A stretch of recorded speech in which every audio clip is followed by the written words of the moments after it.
جلال پور کے اندر ایک اہم واقعہ، کیا اس نوجوان کی زندگی کا جو خاتمہ ہوا ہے کیا کون اس کا ذمہ دار ہے؟ کیا پاکستان کے اندر ہماری سوسائٹی کے اندر اس جو ہے نا ایسی عطائیت جو پھیلی ہوئی ہے اس کا ذمہ دار کون ہے، جس کی وجہ سے ہر بندہ ڈاکٹر بنا ہوا ہے، ہر بندہ، ہر جو حکیم ہے جس کو 4 نسخے آتے ہیں وہ زندگیوں کے ساتھ لوگوں کے ساتھ کھیل رہے ہیں۔ ایک ہنستا بستا گھر جو شادی کے دن اجڑ گیا، کیا اس نے اپنی طرف سے تو اس نے ایک میڈیسن لی جو ہر بندے کی شاید یہ خواہش ہوتی ہو یا اس طریقے سے اس کو کوئی پرابلم ہو، ایشو ہو، اگر وہ ایک کوالیفائڈ بندے کے پاس جاتا، اگر ایک پڑھے لکھے بندے کے ڈاکٹر کے پاس جاتا، اس کا علاج اگر اس طرح کا کوئی ممکن تھا تو وہ کیا جا سکتا تھا۔ ہمارے سوسائٹی کے اندر نان رجسٹرڈ عطائیت، نان کوالیفائڈ لوگ، جو ہر بندہ جو 4 نسخے جانتا ہے وہ ڈاکٹر بنا ہوا ہے، ایک زہر قاتل کی طرح اس حکمہ کی جو ہے نا وہ جو نسخے ہیں انہوں نے اس زندگی کا خاتمہ کر دیا۔ اس نے اپنی شادی کے شوق کے اندر وہ ایک نسخہ لے کے آیا ایک حکیم سے، اور اس نے کھانے کے بعد اس کی زندگی جو ہے نا وہ خاتمہ ہو گئی۔ ٹھیک ہے، ہر بندہ حکیم بنا ہوا ہے۔ میں سمجھتا ہوں کہ گورنمنٹ کو ایسے معاملات کے اندر اسٹرکٹ ایکشن لینا چاہیے۔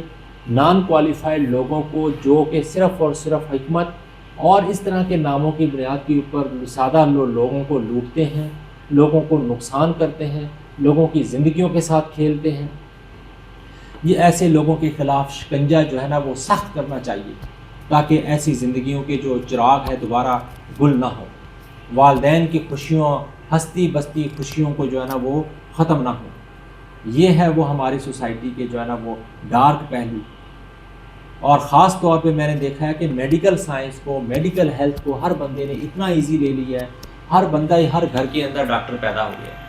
جو بندہ کسی ڈاکٹر کے پاس 4 دن لگا لیتا ہے وہ اپنے آپ کو ڈاکٹر کنسیڈر کرنے لگتا ہے۔ جو بندہ ہلکے سے 4 نسخے جان لیتا ہے، خاص طور پہ ان حکیموں کو جو کہ نان رجسٹرڈ ہیں، جن کے پاس کوئی کوالیفائڈ ڈگری نہیں ہے، جو جانتے نہیں ہیں کسی ہربس کا سائیڈ ایفیکٹ کیا ہے، کیا ہربس کے جو ہے نا وہ کیا نقصانات ہیں، کیا فائدے ہیں، ان کو جو ہے نا وہ دینا شروع کرتے ہیں۔ اور سادہ لوگ وہ بیچارے اس نام کے ساتھ کہ دوائیوں کے تو ایلوپیتھی کے اس کے جو ہے نا وہ سائیڈ ایفیکٹ ہوتے ہیں، ایلوپیتھی کے سائیڈ ایفیکٹ ہوتے ہیں، اور جو حکیم کی دوائیں ہیں وہ نان سائیڈ ایفیکٹ ہوتی ہیں، جن کے کوئی سائیڈ ایفیکٹ نہیں ہوتے، جس کی وجہ سے لوگ اس سادہ سے لفظ کے اندر جو ہے نا وہ گھرے جاتے ہیں۔ اور بھائی ہر وہ چیز جس کا جو ہے نا کوئی افیکٹ ہے اس کا سائیڈ افیکٹ لازمی ہوتا ہے۔ اگر جسم کے ایک حصے کو اگر وہ ٹھیک کر رہی ہے تو دوسرے حصے کو ہر دوائی کسی نہ کسی فارم میں نقصان دے سکتی ہے۔ ٹھیک ہے، تھوڑا بہت اس کا سائیڈ افیکٹ ہر دوائی کا ہوتا ہے۔ یہ جو سادہ لفظ ہے کہ یہ جو ہے نا یہ تو حکیم کی دوائی ہے، یہ ہومیوپیتھک دوائی ہے، اس کا کوئی سائیڈ افیکٹ نہیں ہے۔